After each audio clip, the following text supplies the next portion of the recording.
It's all about Knight Rider, when I have the pleasure of talking to Jean Bruce Scott, who played the lovely Jobina Bruce in the Knight Rider first season episode, A Nice Indecent Little Town. Jean Bruce Scott is probably most well known for her role as Caitlin O'Shaughnessy in the hit show Airwolf, where she played the character of Caitlin O'Shaughnessy for 44 episodes. But besides that, she's also been on shows like St. Elsewhere, Days of Our Lives, Magnum, and Port Charles. This conversation, as usual, I have a lot of questions, but hopefully it will develop into kind of a Jean Bruce Scott commentary of this episode, because while we talk, we will have the whole episode running on the TV screen in the back here, and hopefully that will bring back a lot of good memories for Jean Bruce Scott. So I hope you all enjoy this conversation.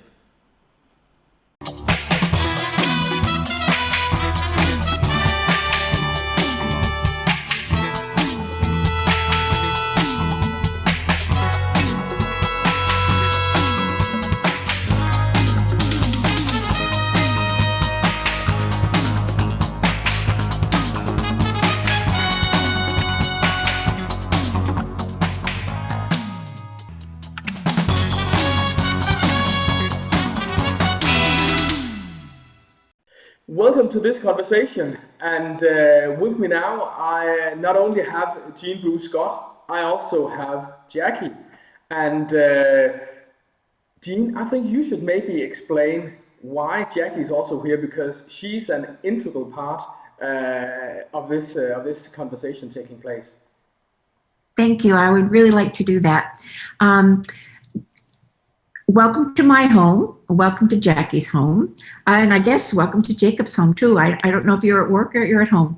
I wanted to introduce Jackie to all of your friends and fans because Jackie and I have become great friends through a show that I did called Airwolf and their Facebook page. And we became friends on that page because we were both talking about the show. And Jackie reached out to me and said, could she put together a Facebook page for me that would archive all of the different shows that I did, because she realized that I did a lot of different shows. And so we started talking off the Airwolf site, and then Jackie, take it from there.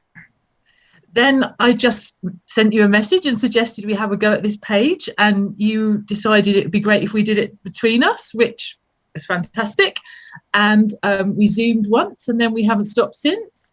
And we have a great deal of fun with it. And, you know, it's great, and everyone seems to be enjoying it. And yeah, it's just going from strength to strength. So all good. Well, Jackie is very humble. She started out when she contacted me, she sent me a couple of things and said, well, it would be something like this, and what do you think?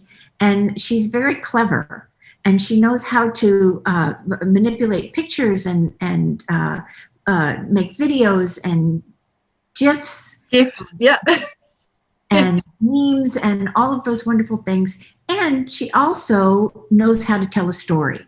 I mean, I think one of the things that we have the most fun with, we talk every week, usually a couple of hours, and we tell each other stories for about an hour of that time. And then she'll say, oh, well, we're going to post something. What are we posting this week? And she's got lots of ideas, and she always has 100 things in the hopper that she can throw up on the screen and say, well, what about this? Well, what about this? And so I think we've just been having fun telling stories, mostly. I have a little bit of trouble with my memory, and so Jackie has been so helpful, helping me remember my time in Hollywood and what I did. And she's also given me a lot of confidence. In the past, I wasn't as comfortable being on camera and thinking about Hollywood and Hollywood days, because I had moved on and moved into the theater, and I was a producer, and I was doing other things. But Jackie told me stories about herself, her own life. She became a police officer. Customs officer, yep.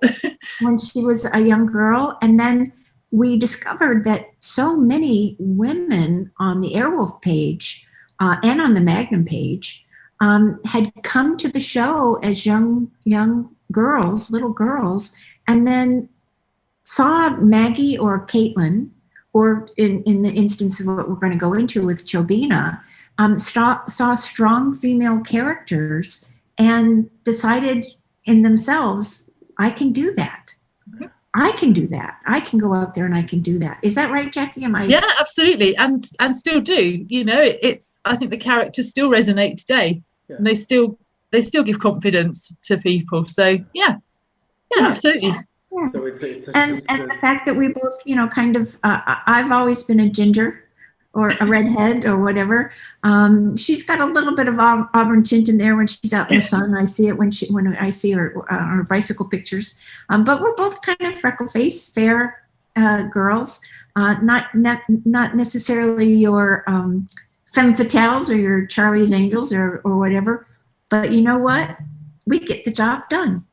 Don't we, Jackie? We certainly do. Yeah, 100%. Yep, 100%. And we have fun doing it. We have a lot of fun. I don't think that there's lately, particularly for me, you've given me so much confidence.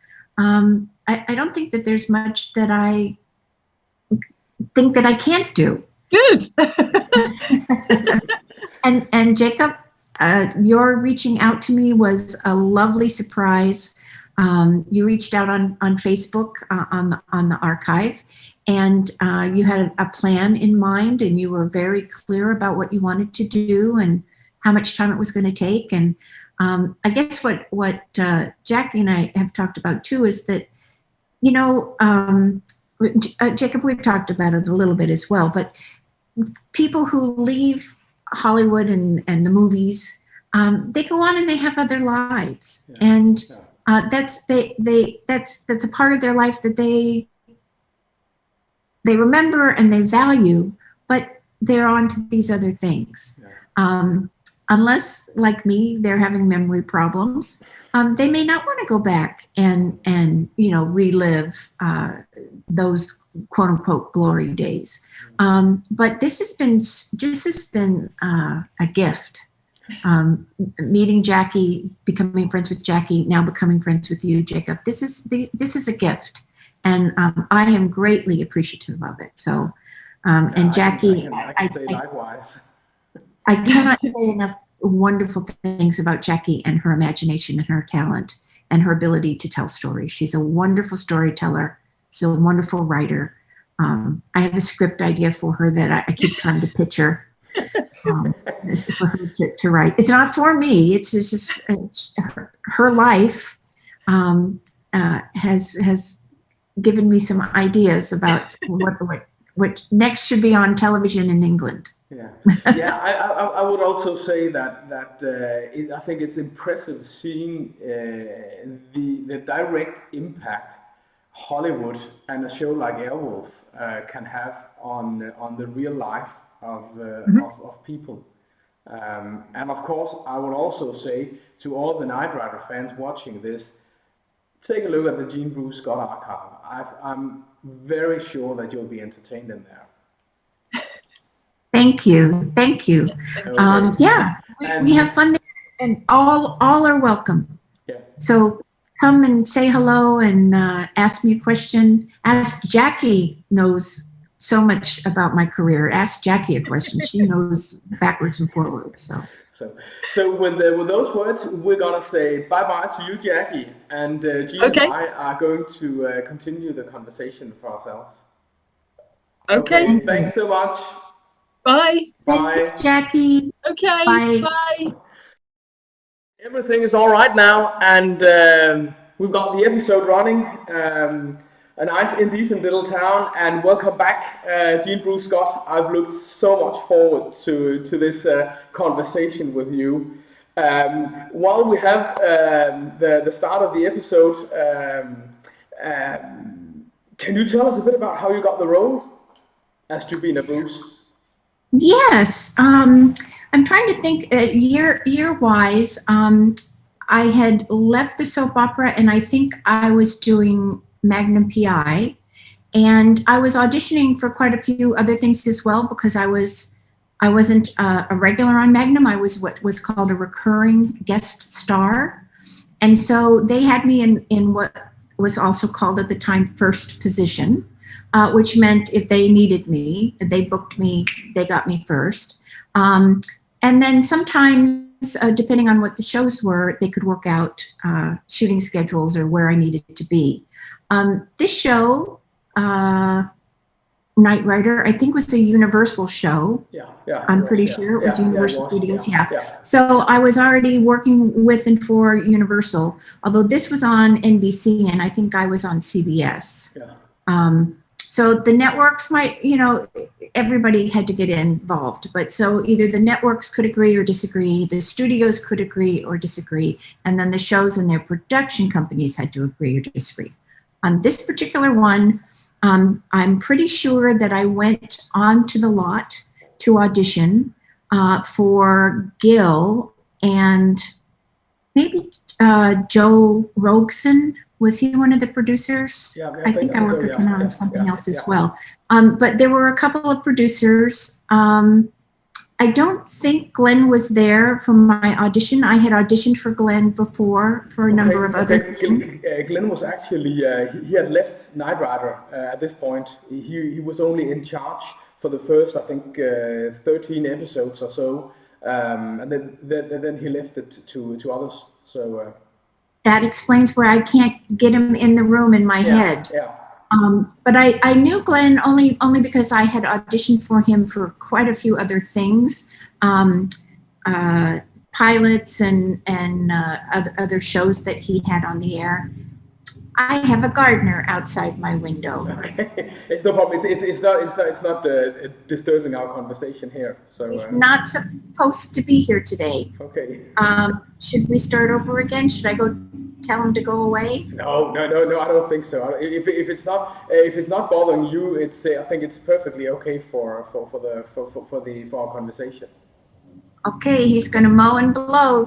Yeah. if you can handle it, so it's not disturbing the sound here. Okay. Well, so then what I will say is welcome to my home. I live down in San Diego. Now I'm no longer in Hollywood. And my husband is a university professor down here. And so that's how we settled down here.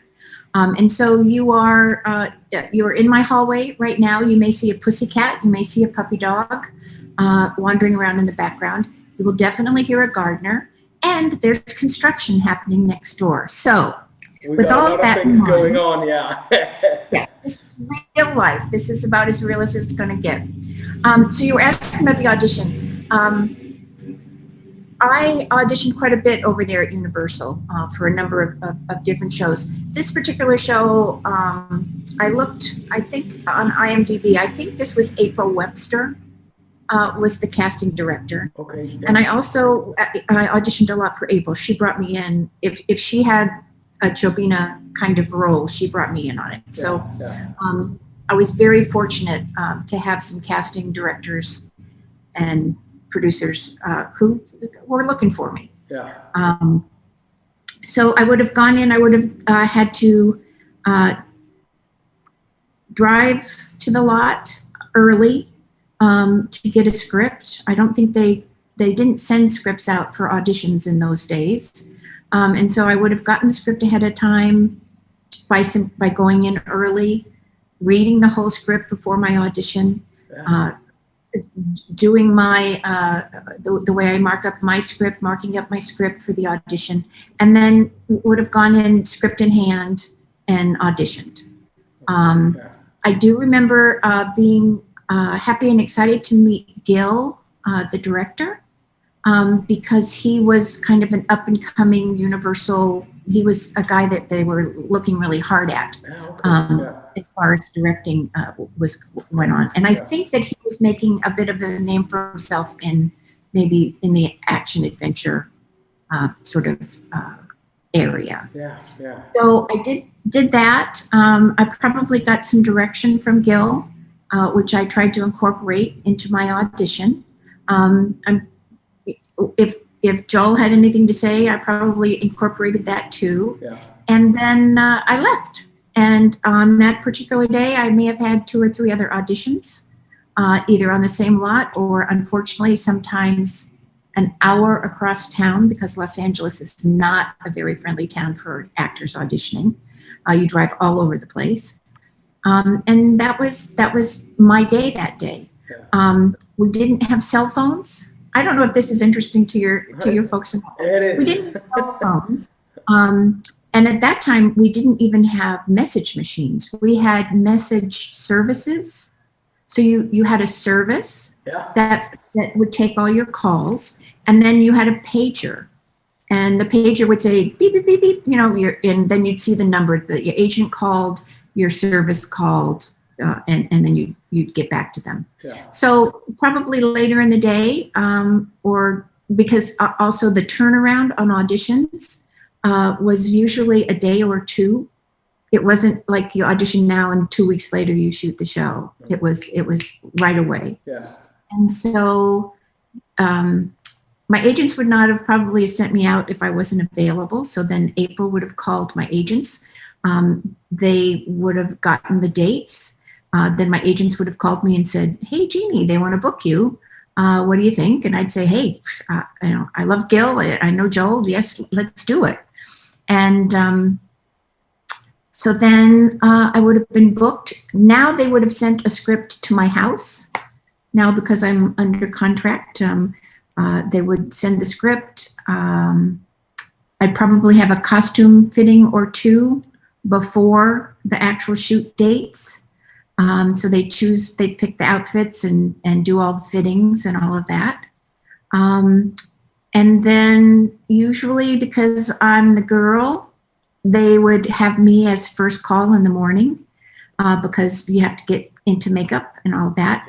I do remember my first day of shooting, and I actually found my script. So I do have that. Oh, I love it. That's so cool. See that? Oh, you see that? All you Knight Rider fans out there, it's awesome. Great, great. Yes, yeah. So I do have, this is the final script. I would have gone in, it doesn't have a call sheet. And so I was going to ask you if you have, if anybody in your universe has access to any of those old call sheets. Yeah, actually, I would bet that Joe Huth from Knight Rider Historians has can find a call sheet from a Nice Indecent Little Town. That would be something I think your folks might be interested in too, and just in terms of how a show is shot. Yeah. Yeah. And so they set up the whole week. You get that sort of. That's not really the call sheet yet. It just tells you where the interiors and the exteriors and where they're filming, and it gives you a general idea of who's needed. Yeah. But your call sheet comes out the night before for the next day. Yeah. And so as you're working on the set, your assistant director is busy with the production manager working very hard to put together this call sheet.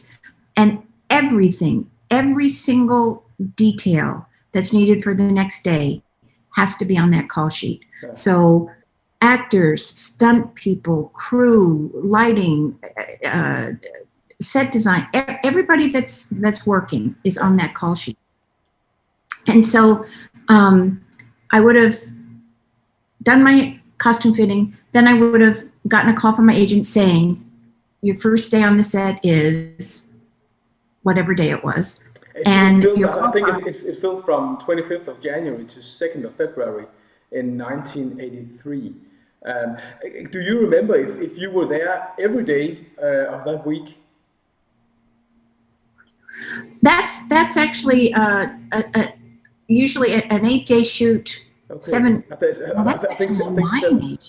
think it's 7. Maybe I'm wrong. I think usually it was a week.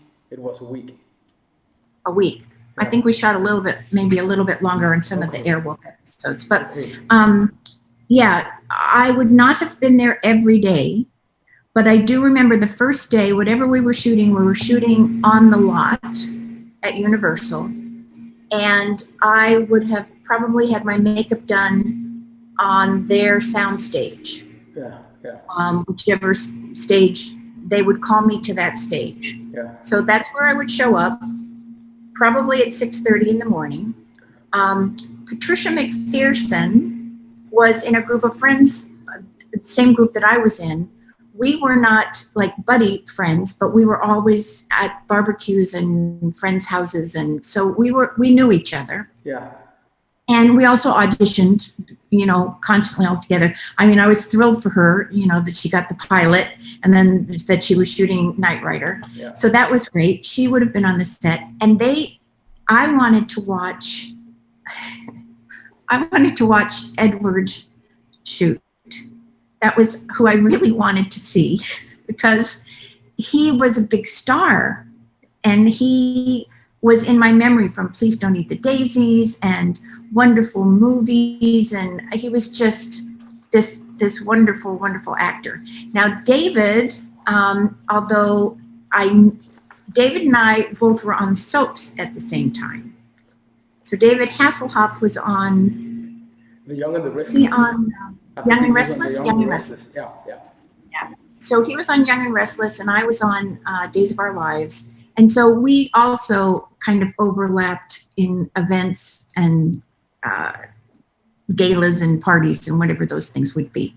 But we weren't pals. But I knew him to say, hello, David, and he knew me to probably say, hello, Jeannie. But who I didn't know was Edward. And so that was pretty exciting. And so I watched those scenes that they shot in what was the trailer. Yeah. And it was a very exciting morning for me. And then we went out and shot some of the other stuff that we were shooting on the lot. There was actually quite a bit that we shot on the lot. I think my sneaking around was on the lot. Yeah, we will get to that in some minutes. I have a question because A Nice Indecent Little Town is the only episode of 84 Knight Rider episodes on which it says starring in alphabetic order. Can you remember any were there conflicts between some of the actors that might have accelerated something like that? It wouldn't have been a conflict. It would have been an agent. Okay. And so when you are being contracted for the show, SAG would have a base rate for what a guest star role would be paid. Yeah. And then depending on where you were and what your last quote was. Now, a quote, so if the very first job I ever worked on, I got $1,500. The next time I worked, my agents would say, we want a single card. That means your name only on the screen. Yeah. So a single card, Yeah. top of the show, top of the line, and we want to bump up her rate to $2,000. So these kinds of negotiations are going on all the time for all the different actors. Yeah, okay. I don't know that they do that anymore. Now Hollywood is so different than when I was there, but getting your quote bumped up, getting that single card slot, getting a slot at the front of the guest stars, or sometimes, and this never made sense to me, but people would also like to be put at the end to say with so-and-so. Yeah. I don't know. So do all of the guest stars, and then say, and with. Yeah, at the end. Yeah. No, and it was like, why would you want to be the with card? I want to be. In the beginning. So anyway, that might have been going on. I didn't realize it was the only one. No, it was. Yeah. So. Well, you had some stars in the guest star role, and there were also actors in that show and others at Universal that were under contract to Universal. Yeah. Okay. Yeah. And so you'd see them in a number of different shows. Sometimes you'd see them in the same show in different episodes, right? And it's because they were under contract to Universal, and Universal notoriously didn't pay their actors under contract a lot of money. Okay. But they paid you 52 weeks a year. Yeah. Have you heard this story before? No, I haven't. No. So they would all get paid, you'd go in, and if the going rate for SAG-AFTRA was, for a guest star role was $1,500, Universal was maybe only paying their company of actors $600 a week, but it was for 52 weeks. Yeah, so they could put you in any kind of part. Yeah, they could put you in a guest lead and give you that title card, but they weren't paying you what the other guest stars on the show were making. Okay. And so that's all of those negotiations were happening. Yeah. And then I would imagine that there were also, certainly during my tenure at Universal, working on those shows, there were people who didn't re-sign their contracts because they knew they could get better deals in the marketplace. Yeah. And then when Universal wanted to hire them, they asked for a lot. Yeah. So I don't know. I don't know what was going on. I did look at that cast list. So yeah. Yeah. Okay.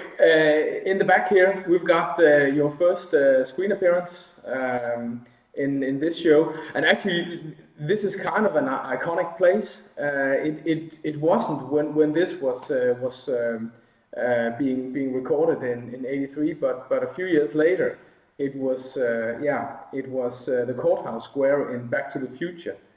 Yes. In the Back to the Future movies. So and here you have a conversation with David Hasselhoff in the back here. Yes. So when we get a bit further into this scene, we can see that it's not like there's a ton of people in that square. Have you any memories from shooting this scene? How many people were there? Yeah. I think we can see it. It's portrayed as if it's a lot of people, but when we see it, it's actually we can see if one looks carefully, it's not that many people that are assembled. Yeah, they kept the people moving, and so it wasn't unusual to see the same people behind shots. Probably 25, I would say. Yeah. And that that square in the 80s in particular was used on every show.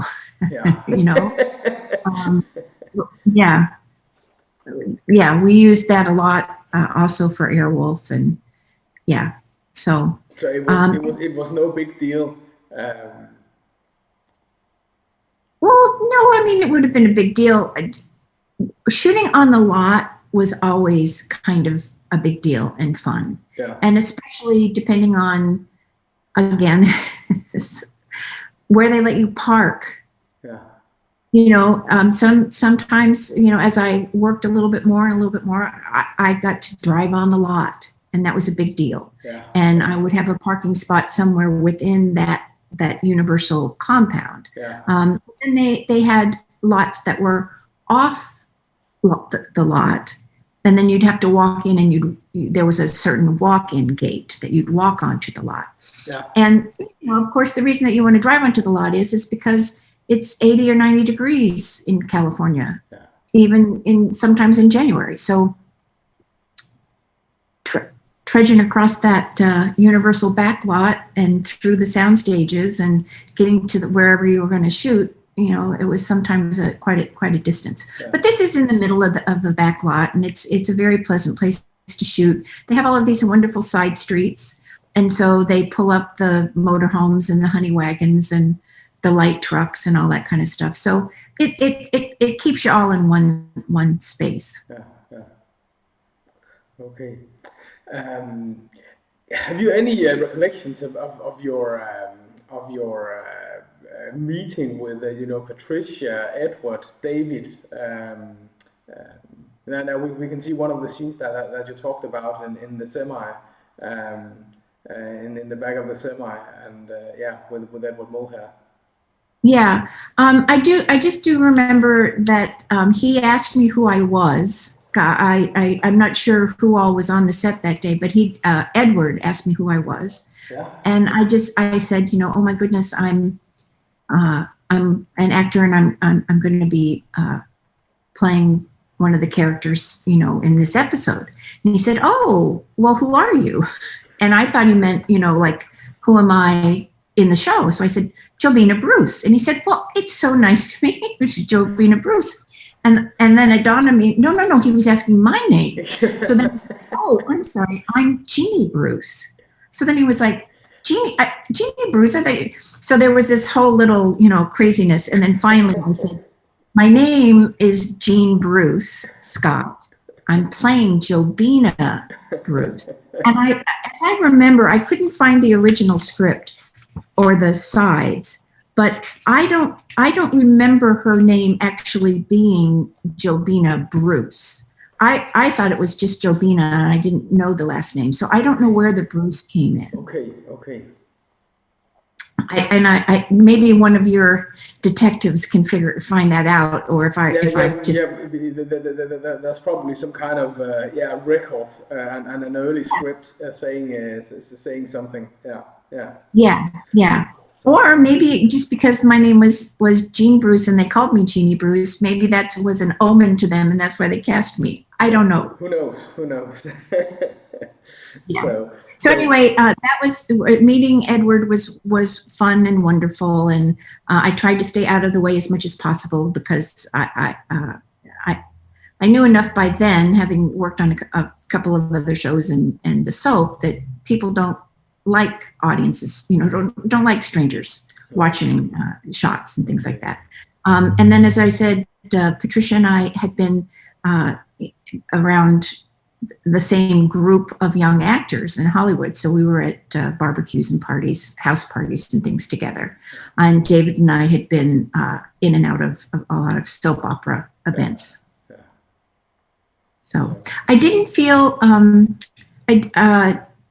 I was not nervous going onto the set at all. I felt like I belonged there. And a lot of that has to do with Magnum P.I. and Don Belisario and, Tom Selleck, working on those shows. I just felt like, this is my job. I'm an actor. This is my job. Yeah. It's wonderful. If you can talk a bit about how was Knight Rider different than other shows you were on? The mood, positive, negative. How was it being there for just 1 week through a long season?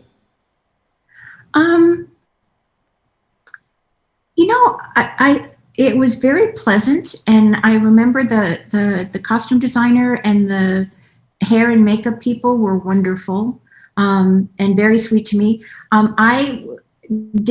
I wore my hair up a lot back in those days, and the hair. I remember the person doing hair wanted to make my hair curly, so you will see remarks about that on the Jean Bruce Scott archive page. But I just thought, this is her character as well. She's helping to build this character. She knows who this is. A girl from a small town. Yeah. And even in life, in my experience, girls from the country or from small towns take a lot more care with their hair and their makeup, and so that it made sense to me. Yeah. And I had beautiful clothes. I loved all the clothes that they gave me to wear. Of course. So it was like, let's curl my hair. Little did I know, curling the hair meant all day touching up the hair. Yeah. My hair is pretty straight. The natural texture of my hair is very straight. And so to keep that curly throughout the show, she was putting hot rollers in it.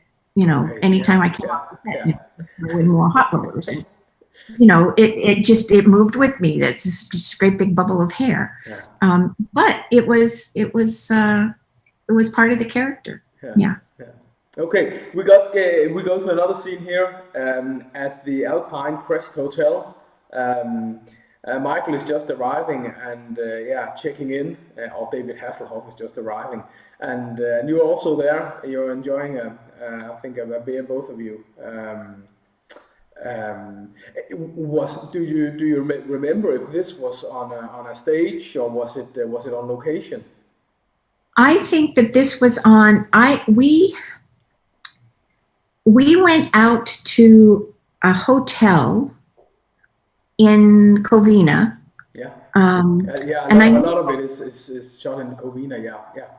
Yeah, I knew Covina because I had cousins who lived in Covina. So it wasn't I think it was technically outside of the area that they could or couldn't shoot on location. So if it's in a certain amount of miles from the studio, you can go out and do it all in one day. But I think we had to stay at this hotel. I don't know for sure, but we shot a couple of days because we shot this scene. I think there's a hotel room scene. We shot that actually in a hotel room.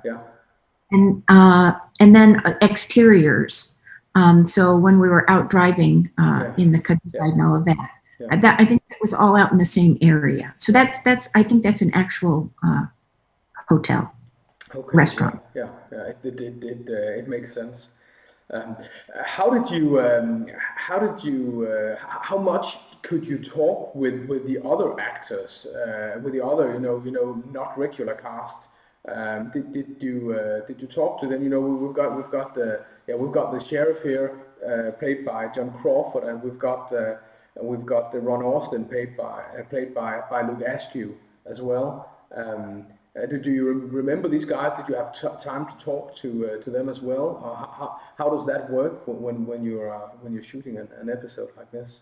Yeah, it depends on where you're shooting that particular day. So if we were shooting on the lot, then when we broke for lunch, when everybody broke for lunch, we'd go to the Universal Commissary, which was a cafeteria kind of restaurant. There were two sides to it. There was a restaurant side and a cafeteria side. And so I probably would have eaten lunch if Patricia was there. If we were both on set all day, if she didn't leave right after that scene, we probably would have had lunch in the commissary.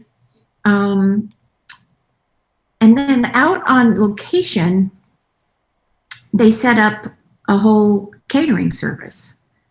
And so they would set up tables and chairs, and if it was too hot, sometimes they put up kind of a over tent thing so that you're not dying in the heat. And then pretty much everybody eats there except for the big stars on the show, and a lot of times they had motorhomes. And so they might grab their lunch and go to their motorhome, or they might not eat whatever the caterer is making. Or the caterer might make something special for them. So it all varies. But so when I was out on location, I do remember this actor. We spent some time together to run lines. He wanted to run lines, and I thought that was great. I always loved to run lines. And we probably all were eating at long tables. This is Eric Server, is his name, and I think this might be the hotel scene, hotel room scene that you talked about previously. Yes, I'm just noticing my hands in there. I think I'm doing. I have never. I talk with my hands. I just saw in there. So yeah. That would have been in the hotel on location. I'm pretty sure.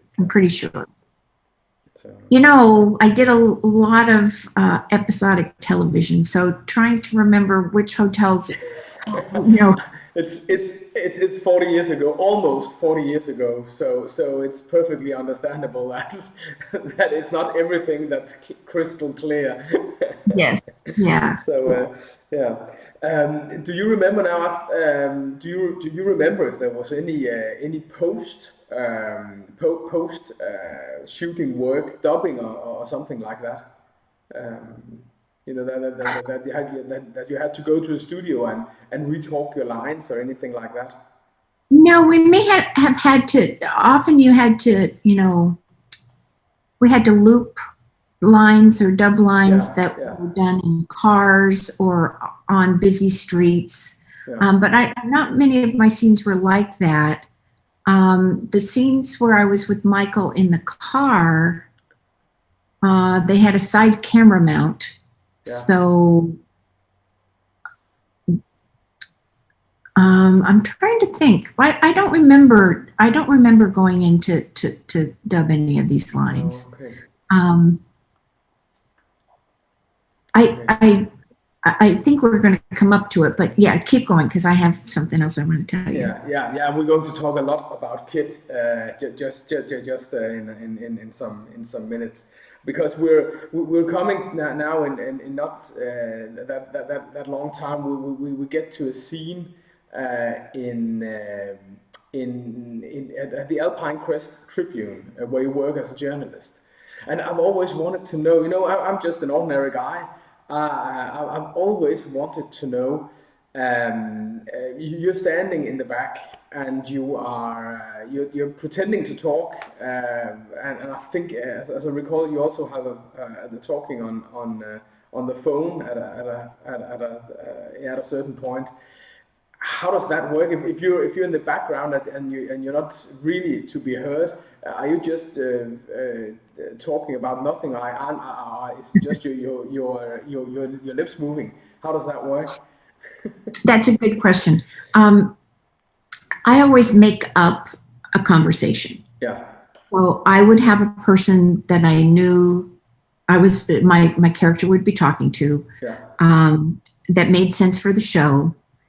And I would have that conversation, and I'd imagine what the other person was saying to me in between whatever I was saying. Yeah. Now, if you can't hear me, then I would not say anything. I would just be talking by myself. Do you understand that? Yeah, so I said I would not vocalize anything. I would just be talking to myself. So that's what I just said, but without talking. Yeah. And that's to help the sound man. You know, I don't want to be that actor in the back that's drawing attention. So unless it was scripted that somebody was supposed to overhear something on the conversation, I would usually create that conversation. Yeah. Okay. Yes, so we can see, Michael is getting out here, and he's preparing to enter your working place, I think, and also here we get to meet Martha Haberstraw, MC Strickland. I don't know if you have any memories regarding her. She's coming up talking to. I do. She was darling. Oh, she was the sweetest woman.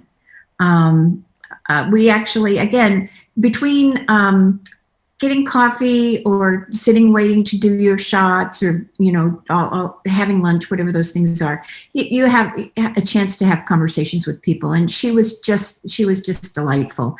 I do remember her saying that the little house was very much like her house, and the reason that I remember is because my little house was very much like her little house in the show. Okay. So those little bungalows, which were built in the 1950s in Burbank and that area, they all looked pretty much the same. It's the same kind of little house. Yeah. Okay. So she also had a great career. She died in 2006 and was acting up until 2001. Started her career back in 1937. So really a long and impressive career. So yes, yeah. Okay, so now we're getting to the point in the show, I think, where we are hitting some action points. I don't know if you remember, were you present when any of this? Kitt has kind of a legendary turbo boost through an alley just in a few minutes. Were you present when they did all that? If I was not right on the set. No. This is all of this stuff that they shot, including that alley, was when we were out on location. Yeah. And so any of the stunt work, I personally, and probably the AD, would not want extraneous people in or around the set. But I know that we were out there both with first unit and second unit was shooting, I think, at the same time. Yeah. And so some of that stunt was probably second unit. Yeah. So we would also be in different locations shooting at that same time. Yeah. So I think the short answer is no. Yeah. Okay. Yeah. So we're coming up now in a few seconds to your first scene with Kitt. Have you any memories regarding the car and the different cars? Because there must have been some different cars. I don't know how many different cars you were in, but one is probably the hero car with a big flashy dash, and there have probably been some stunt cars as well. I don't know how much you can remember from this. I don't know enough about the different cars that they used to speak really to that. I knew the car. I knew Kitt was a magical car, and again, all of these are all different cars that we're watching right now. I know that. But the car that they had Michael, David and I in, that had the camera mount on it. Yeah. I think that the dash was live on that. Is that possible? Yeah, I can't remember if it could be. It could be for some scenes that it had the hero dash with all the electronics in the car with all the cameras as well. Yeah. Yeah, I don't know. Also, Gil showed me the car and showed me some of the stuff that was inside. So he must have showed me a car that had a dashboard that worked. Yeah. And then I also had watched the show, so I knew I knew who Kitt was, Kitt's character. Yeah. Yeah, but I was only in the car, I think, it maybe once. Okay. Is that right? Yeah, or was I in the car? No. I think it's about right. Yeah. You have a scene where what we see on screen is you driving in the car with David Hasselhoff. Yeah. Yeah. So that is probably correct. And as I understand your memories tell you that this was actually a car with a good dash. It wasn't just a normal car with a round steering wheel and a normal dashboard. No, I think it was all the bells and whistles. Yeah. Okay. I don't know. I if we looked at it more closely.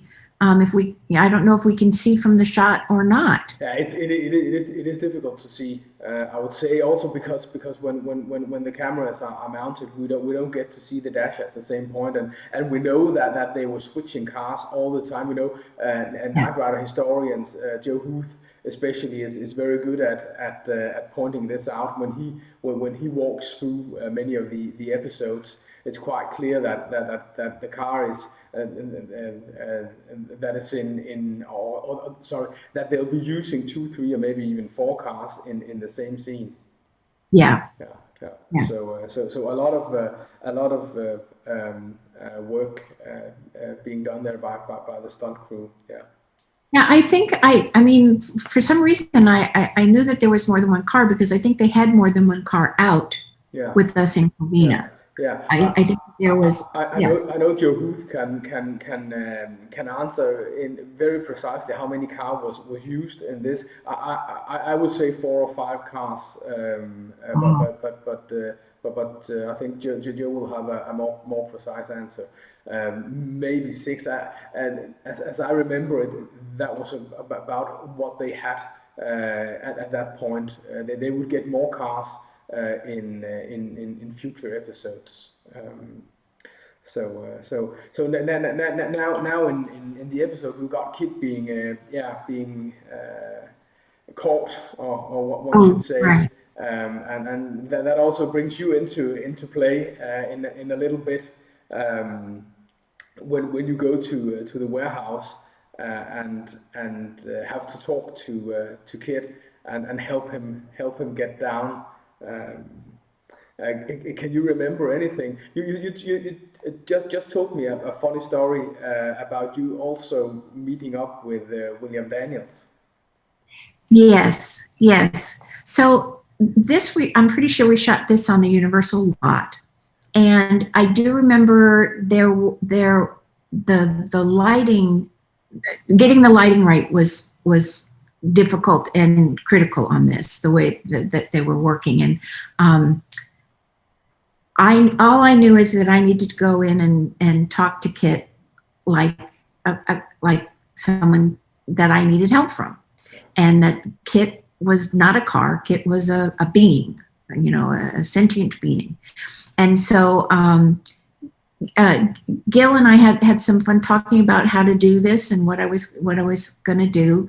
And when I shot it,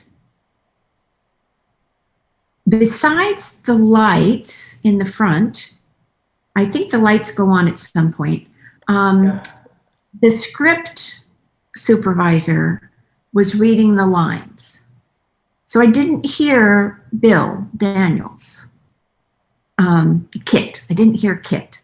And so I had to imagine what Kitt sounded like. And then years later, when I met Bill Daniels, because Bill was on St. Elsewhere, and I was a recurring guest star on St. Elsewhere for a year.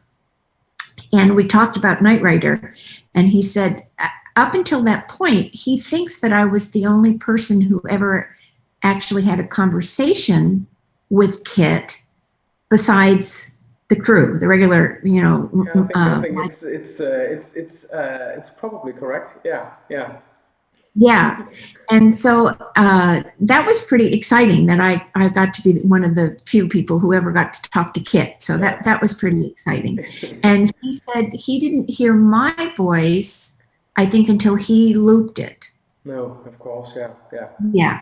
So when he went in, he got to answer, I was acting my heart out in an empty warehouse with the script supervisor. And then he used my voice and what I was doing to respond as Kitt. Yeah. And he is a delightful man, by the way. Okay. I don't know, is he passed? I don't know. No, he isn't. He isn't actually. I'm trying to get a similar interview going with him at the moment. I hope you did it. He's such a wonderful man. Just a very, very sweet man. Yeah. So it's good. Okay. So we still have Kitt up here. They're just hanging. I did have something that I noticed when I was watching this episode, and I don't know that it's been asked for. It probably has. So I saw the Knight Rider Historians show, the breakdown about some of the cars. Yeah. And the explanation about Michael's clothing. I always wondered why he was sneaking around wearing a bright red turtleneck and red boots of all things, But at the end of that scene, when I get Kitt out, when I get him down, I have to go over and actually move the lever to get him down. But how does the door get open? yeah. You know, it's one of those things. Kitt has Hollywood magic. yeah, Kitt has an amazing ability to get doors to open and things like that. So yeah. It's a magic car. It's a magic car, very magic. Yeah, it is. And then I know that they then use the scene where they break David out. Yeah. That was from the pilot. Yeah, exactly. Yeah. Actually, this episode, I think I have time to just a tiny anecdote, because this episode is also very special to me. This episode was on Danish television back in 1986, and at that point, you know, the show had been cancelled in the US, and Danish national television, the only television channel that I could watch where I lived in Denmark, chose to buy 12 episodes, only 12 episodes, and this was one of them. And my brother, he got half of the episodes on his VCR tapes, VHS tapes, and I got the other half. And on the day that this episode it aired in Denmark back in 1986, we were visiting our grandparents. So we had set the VCR at home on the timer to record this episode, as we did with all the episodes. But when we got home, it hadn't recorded. So we watched the episode at our grandparents. But to me, this has always been the lost episode, because I know all the other 11 episodes that I was in Danish television. I was 10 years old in 1986. I know all of them forwards and backwards. But this one, it was the missing episode for many years. But the 1993 or 94, all 84 episodes came on Danish TV3, another channel that had surfaced at that point in time, and I got to see it then. Boy, that was a long wait. Yeah, it was. Especially for a 10-year-old. Actually, I saw it earlier, but then it was German dubbed. From I think '89 or so. I had friends in my school that were able to watch Knight Rider on German television channel, and I went to them every Tuesday when I was done playing soccer, and was sure that they got this night's episode recorded, so that I could take it home on a VHS tape and watch it again and again. So I've seen a lot of the Knight Rider episodes German dubbed as well. So I think enough about me, enough about my I think that's wonderful. And episodes.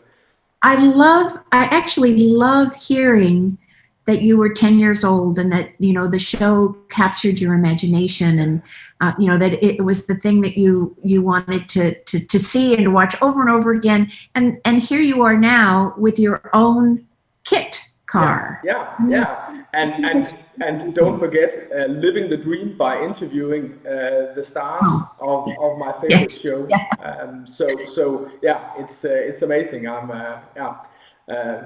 honored, and I'm so pleased that we can do this, and that you think it's a good thing, and want to do this, because it brings already we've got a lot of background stories that you know, that this was before the time you did behind the scenes. This was before the time that we got all the commentaries that we get on Blu-ray and DVD movies today. So we Knight Rider fans, we really crave for stories of how was it back in the 80s being on the show, and that is what this is like. And look at all of the different things, I'm sure, that young people were inspired to do because they were in these writers' imaginations, but then they executed them so beautifully, you know, on screen, that they then captured all of you, and you were like, well, why don't we have a car that talks? Well, why, you know, and now everything talks to us, you know, you know, and we can program everything. My car drives itself, you know, It's pretty cool. Kitt has come You through. guys, you're the ones who invented it all.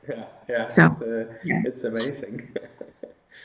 So now I think you're being if we turn back to the episode now we've got the sheriff and he's not very happy, and he tries to get the better of you there, but he doesn't succeed. You are a journalist with in Danish we say with legs in your nose.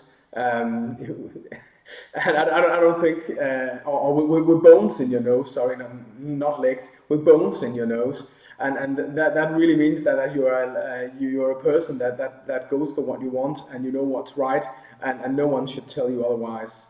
So that's what I liked about the character. Yeah. You know, she was well imagined. Yeah. Yeah. And very nicely written. I was happy for all of the scenes. Yeah, and also was a strong lady actually. Even coming from a small town, she knows what she wants, and also I think we get to see it a bit later when Michael wants to take off by himself and catch the bad guys. You get in the car. No. I'm going with you. So that's right. That's right. So if we come just a bit back to some of the cars, I don't know how much you remember. Do you remember if there were any special rules regarding who from the show could get in to the hero car, the finest of the cars with the dash? Anything like that? I mean, I don't know the written or stated protocols that they would have had on the show. However, having worked with another highly specialized piece of equipment on Airwolf, people do not touch or get in or drive those cars unless they are authorized to do so. And so even as an actor, God forbid, I would never do it just because I know a little bit, or I knew a little bit by then. But if some kind of, somebody accidentally said, "Oh, I'm so tired, I just need to sit down, I'm going to sit in this car," there would have been hell to pay. Yeah. No, people were kept, you had to have the authority to get in the car, touch the car. Obviously, if David had decided to take a nap in one of the cars, I guess that he would have gotten away with it, but nobody else. Nobody else. You just see him back there taking his nap. Yeah.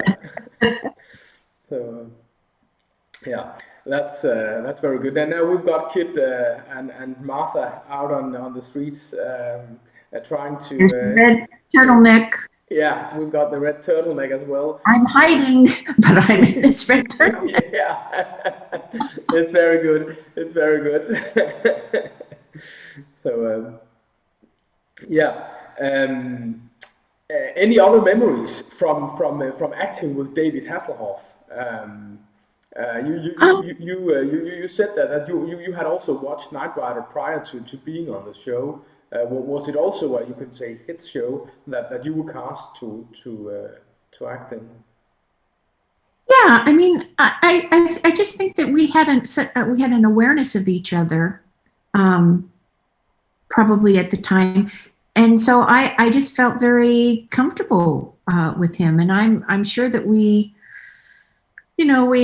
probably talked a little bit about the show or what the next setup was going to be or whatever, but we were probably talking more about, what we were going to do on the weekend and, house projects. And, in those days, even David, I don't know how to explain this.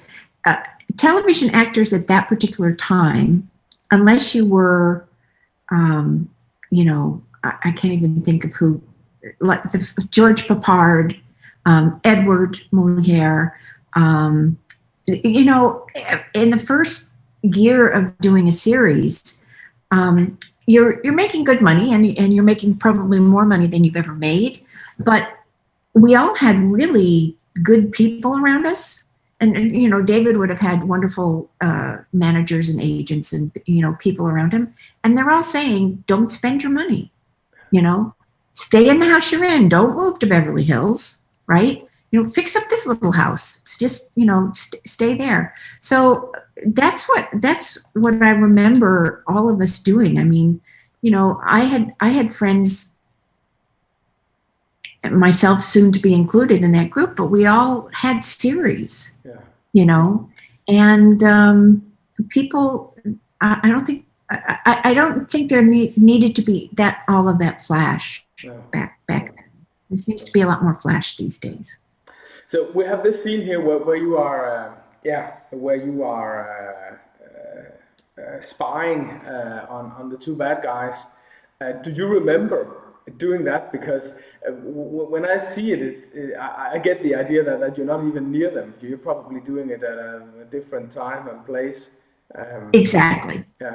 Exactly. So, I'm sorry that I didn't convince you. I was nearer to them. No, but you know, when I watch the episode, I watch it to try to identify some of the smaller flaws, because they make it more interesting talking to you, of course. But is someone standing there saying the lines of the two guys so that you know what to act to? No, on that particular stuff, because I'm pretty sure they shot it just wild with me after these guys were gone. I think it was just Gil saying to you, okay, now they're talking about the blah, blah, blah, you know, and I knew where we were in the script. And then on this part, he was like saying, okay, they're driving away. Okay, they're gone now, right? And so I think Gil talked me through those. I think the director talked me through those. So we're coming on to a scene now where I think it's you in the scene, and I think it's Kitt coming in also, just in 30 seconds or so, doing a 180 spin around right in front of you and David Hasselhoff. I don't know if you remember that. You can see it's coming now. It looks as if it's you. Yeah, that does look like us. I'm surprised. I wouldn't have put David there.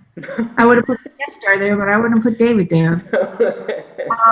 Yeah, no, that does look like us. You haven't got a specific memory regarding this car turning around right in front of you. No, and I gotta say, you know, these stunt drivers are so good. Yeah.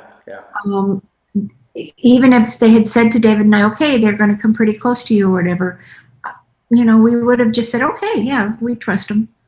You know, they probably did it 2 or 3 times before they brought us in for the shot as well. So we could see, you know, this guy, he turns it on a dime. It's there. There's you know, although I as the producer in me now says, I think I would have put my star there. Yeah. Again, the guest star. Okay. Yeah. Well, no, I'm just kidding. Obviously, I'm just kidding. But yeah, I don't know that I would have. Yeah, if I had done it, if I was doing it, I might have put the stunt doubles there. But I didn't have it. You know, there was no reason for me to have a stunt double, so I didn't have a double on this. Now a scene where you're in the car. When you did the scenes where you were talking in the car, I expect that the car was probably being towed. Yeah, I think I do remember being towed. Yeah. And you were concentrating on your acting. Can you talk a bit about how it was getting into a car with all these cameras mounted around? I think we got in the car first and then they mounted them. Okay, yeah.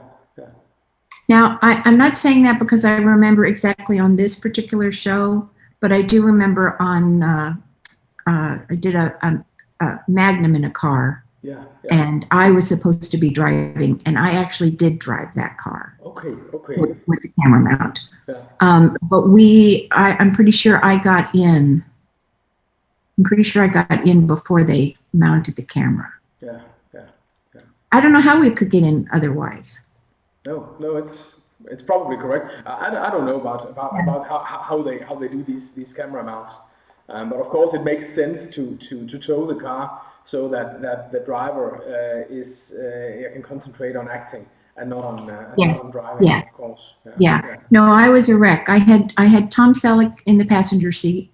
I was on a very narrow dock, and I had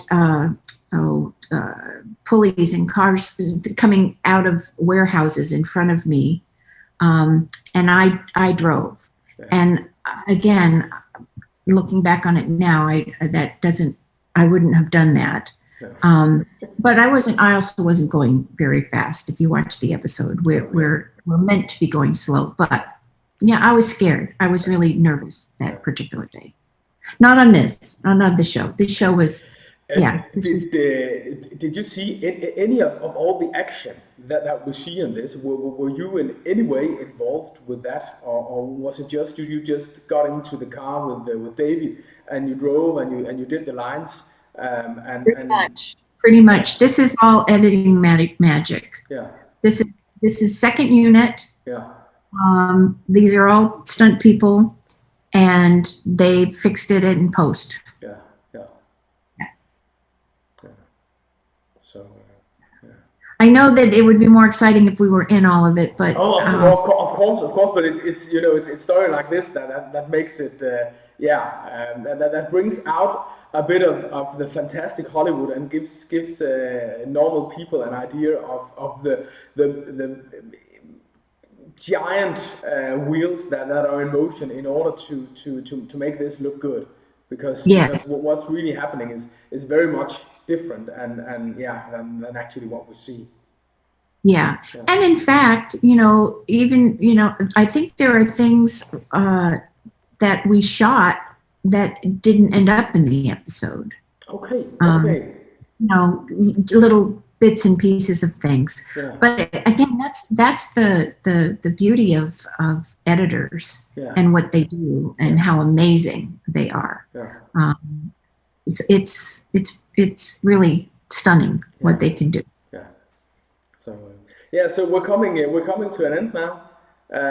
Patricia and Edward and David's talking with Kitt, and I think that this episode ends up with Michael Knight sitting down and having to at least begin to read the Bible to Kitt. He's got his work cut out for him there. So I don't know if you have any last recollections or memories from doing this episode that you want to bring. It did occur to me when I rewatched it. I'm still in contact with a couple of that gang of actors that kind of hung out together, and I thought, I'm going to reach out and see if I can find Patricia and see where she is these days. Yeah.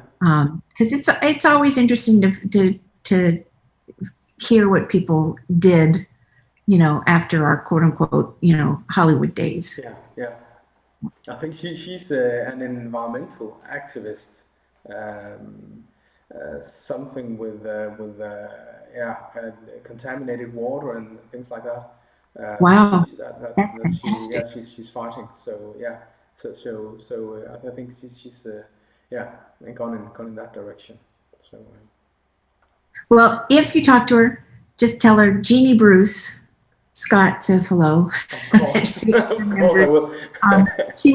was friends with actually a good friend of mine, Christy Kellogg, who was also on the Universal lot at that time and working, and Jack Coleman. Jack was played Stephen in Dynasty. Yeah. I saw a picture of you and him on. Yes. Yeah, and I just don't, because I saw him on Dynasty as well, and I haven't been more than 5-6 years. I remember my parents reading the subtitles. Dynasty was an important part of Sunday television in Denmark at that time. We remember we only had one channel. So, and I remember him from Dynasty, but I couldn't remember you, and that's because you weren't on Dynasty with him. You played with you acted with him. No. I was on. Yeah, I was on Magnum when he was on Dynasty. Yeah. Yeah. But we're still good friends. So, yeah. It's awesome. Just wonder. It's like, oh gosh, I haven't talked to this person in 10 years. Do I dare try an old number and figure out what they're doing with their lives? Yeah. But the whole pandemic and all of that has I have reached out. I just made a trip to Texas to go and see Alex Cord, who was Archangel on Airwolf. So you can just pick up the phone. No, it's Look at what we're doing here. Yeah. So yeah. Exactly. Okay, Jean Bruce Scott, it's been fantastic meeting you, getting to talk to you, and not least getting you to talk about your life, and not least your week as Jobina Bruce on Knight Rider. It's great talking to you, Jacob. Yeah, it's wonderful. It was fantastic having you here. So thanks so much. Thank you. Thanks.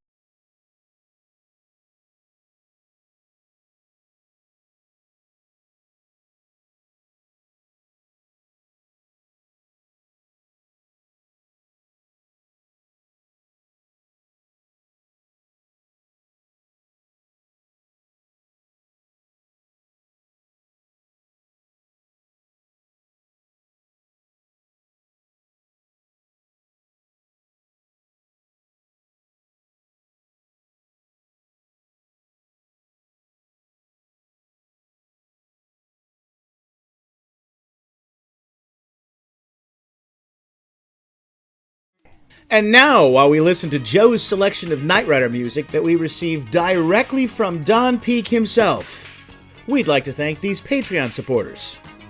Look at you guys scrolling up the screen to my right. Wait a minute, how can you tell which side is my right, since you can't see me because I'm not on camera? Oh well, you know what I mean. We're featuring these fine supporters at our Knight Rider Prop Restorer level. Thank you very much for your support. And for those of you at the Knight Rider History Hunter level, we're recognizing you right now in the description. Now, if you enjoyed seeing this golden nugget of Knight Rider history being rescued from obscurity, then please consider supporting us on Patreon. Your support would empower us to bring you even more of these historical nuggets. We are the Knight Rider Historians. Till next time, take care, everybody. Bye-bye.